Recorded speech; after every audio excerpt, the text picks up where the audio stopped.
Omusumba w'ekkanisa ya House of Prayer Ministries International Aloysius Bujjingo atera okuba n'ebigambo bingi naye olwaleero essanyu limubuganye olw'okuteebwa kw'eyali katiikiro w'obukama obwa Toro John Sanyu Katuramu. Ennaku 30 ez'okusaba n'okusiiba Katonda atandise okukola ebintu ng'akola gannene ng'akola mega miracles. Zibadde essaawa nga 5-6 olw'omukaaga luno ne tulyoka tufuna amawulire nti ow'ekitiibwa eyali katiikiro w'obukama bwa Toro omwami John Sanyu Katuramu ayimbuddwa ng'amawulire owuliranga oyiwa n'olutiko, amawulire ng'owuliranga ekirooto, naye twebaza Katonda olw'okuteebwa kwa mwami John Sanyu Katuramu.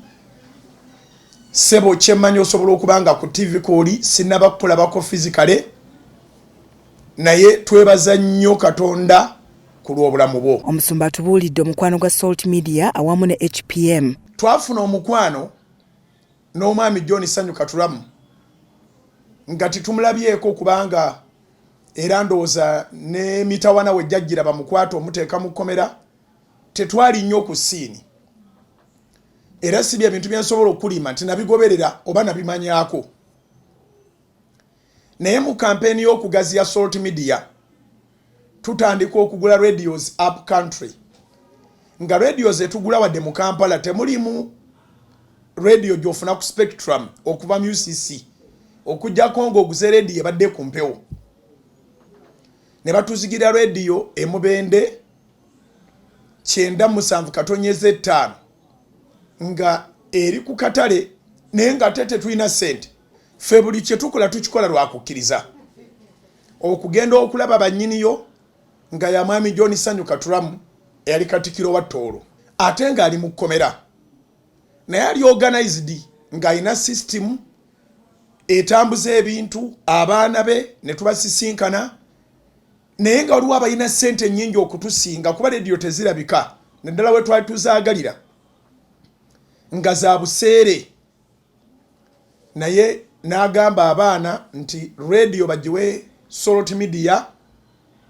Salt Media agiwuliridde akaseera mu kkomera, abantu bangi bagirinako obujulizi, ate yalokokera mu kkomera obulamu yabuwa Katonda. N'agamba wadde bali bagula ssente nnyingi abalala bali mu katale bagiguze Salt Media ku ssente ezeesobola, ate era esondenga nga bweteeka yesondenga nga bweteeka yesondenga nga bweteekayo. Agambye nti tebakoma ku radio ye mubende Salt yeeyongera okugaziwa. House of Prayer n'esonda ssente ze twakkaanya ne ziggwayo, tetwasasulira wamu, waliwo abasasulira ewamu, ne twewuunya omutima gw'omwami John Katuramu. Kwe kutandika okusaba seriously afulume ekkomera ajjeko ku ttaka lya Kanani alabe House of Prayer gye yawa offer n'aleka abalina cash. Tuba tukyamusabira aveeyo ne twetaaga lediyo embalala ne tuddayo ng'era tetulina ssente ng'ate abalina ssente batuli bubi, naye ne famire ye netuuka okukitegeera nti bwe kibanga ekintu House of Prayer Salt Media nga yekyetaaga tekiriko lukiiko Bujjingo bamuwe kuba twali tumaze n'okukola erinnya eddungi nga twasasula bulungi ng'endagaano bwe yali yalagaanibwa eya 97.5 ye mubende.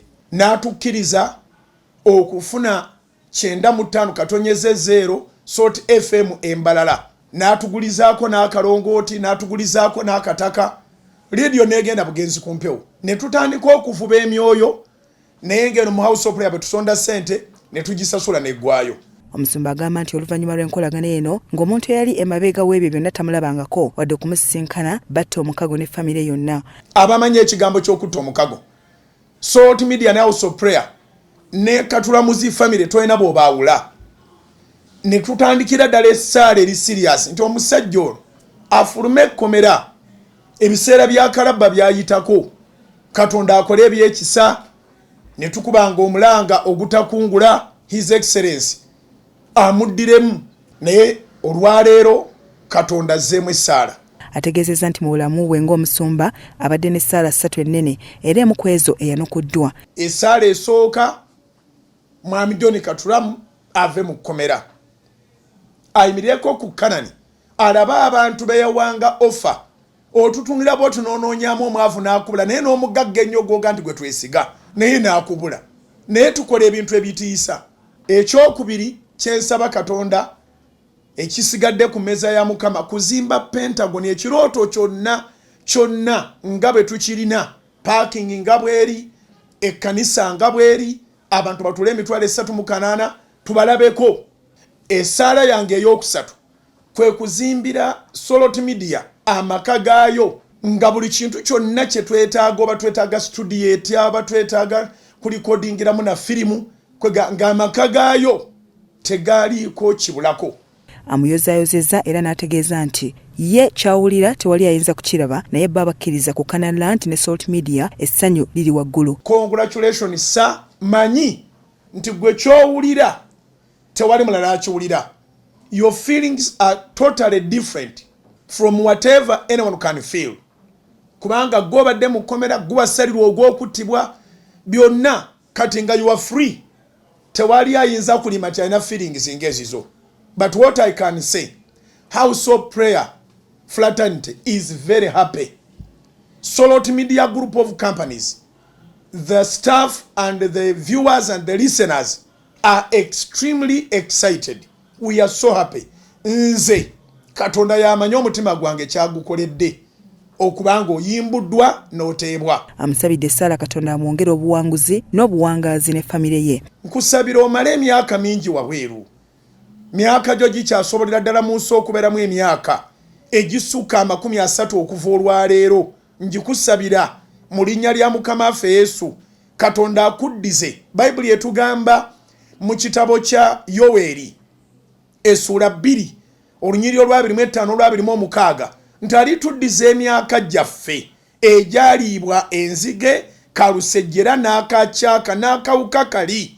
Nsaba Katonda akuddiza emyaka gyo kwanza gy'omaze mu kkomera weeyagalire wabweru oddemu blossominge, oddemu prosperinge, oddemu okulaakulane. Yeebazizza omukulembeze w'eggwanga olw'okuwulira okusaba kwe ne yeebaza Katonda kuba yasinga byonna. Ebintu bingi bye tusaba Mukama ne tumentioninga n'amannya nti Mukama kwata ku mwami gundi ankolere ku kintu kyange. So era bw'ojjayo essaala ojja ziraba nga twasabanga Katonda era ne tusaba nti President apadonize bangi besigenda kumenya kati kubanga lunaku lwa John Sanyu Katuramu naye apadonize bangi. So we are so grateful to the President. Thank you so much. Tumusanze mu yafeesi y'okitebe kya Salt Media ne tubeako mu mboozi ey'akafubo. Byatumwebaze Godfrey ne Ria Sajabi, Salt TV, Omunnyo.